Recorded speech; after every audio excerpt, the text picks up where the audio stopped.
మంత్రి కిషన్ రెడ్డి మాట్లాడుతున్నారు. ఆ లైవ్ చూద్దాం. దేశ అవసరాల దృష్ట్యా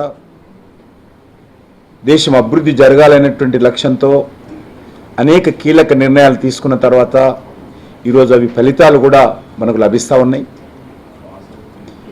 పేదరిక నిర్మూలన కానీ, మౌలిక వసతుల కల్పన కానీ, విద్యారంగ సౌకర్యాలు మెరుగుపరచడం కానీ, అనేక రంగాలలో చాలా స్పష్టంగా ఈరోజు అభివృద్ధి ఫలాలు మనకు కనిపిస్తూ ఉన్నాయి.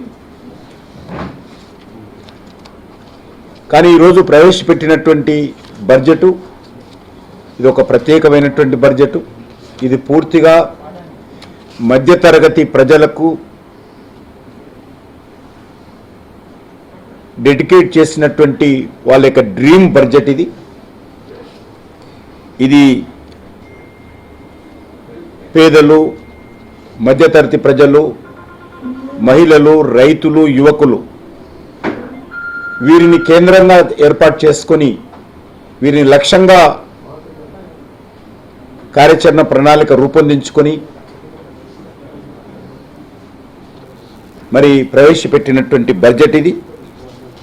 ముఖ్యంగా వికసిత్ భారత్ ఏదైతే లక్ష్యంగా పెట్టుకొని 2047లో మనం అభివృద్ధి చెందిన దేశంగా ఎదగాలని ఏదైతే భారత ప్రజలందరూ మనం ఆకాంక్షిస్తున్నామో దానికి వేసినటువంటి మొదటి అడుగుది. అంతేకాకుండా నేను ఇంతకుముందు చెప్పినట్టు మిడిల్ క్లాస్ ప్రజలు, మధ్యతరగతి ప్రజల యొక్క డ్రీమ్ బడ్జెట్ అని ఎందుకంటున్నామంటే ముఖ్యంగా వ్యక్తిగత ఇన్కమ్ ట్యాక్స్ పరిధిని నరేంద్ర మోడీ గారు ప్రధానమంత్రి అయినప్పుడు 2 లక్షలు ఎంతో ఉండింది. ఈరోజు 12 లక్షలకు ఎవరు ఊహించని విధానంగా 12 లక్షల వరకు కూడా ఇన్కమ్ ట్యాక్స్ లేకుండా ఈరోజు ఒక పెద్ద నిర్ణయం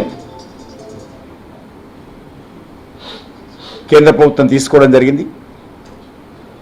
నాకు తెలిసి గత 10-20 సంవత్సరాలుగా ప్రతి బడ్జెట్ అప్పుడు కూడా ప్రధానమైనటువంటి చర్చ ఈ యొక్క వ్యక్తిగత ఆదాయం పైన ఏదైతే ట్యాక్స్ తగ్గింపు పైనే ప్రధాన చర్చ జరుగుతున్నటువంటి విషయం మనకు తెలుసు. ఎందుకంటే మిడిల్ క్లాస్కు మేజర్ కన్సర్న్ అది ప్రైవేట్ సెక్టార్లో పనిచేసినటువంటి ఉద్యోగస్తులు కావచ్చు, లేక మిడిల్ క్లాస్ ఫ్యామిలీస్ కావచ్చు, చిన్న చిన్న వ్యాపారాలు చేసేటువంటి వాళ్ళు కావచ్చు, వాళ్ళకి ఇది మేజర్ కన్సర్న్ ఇది.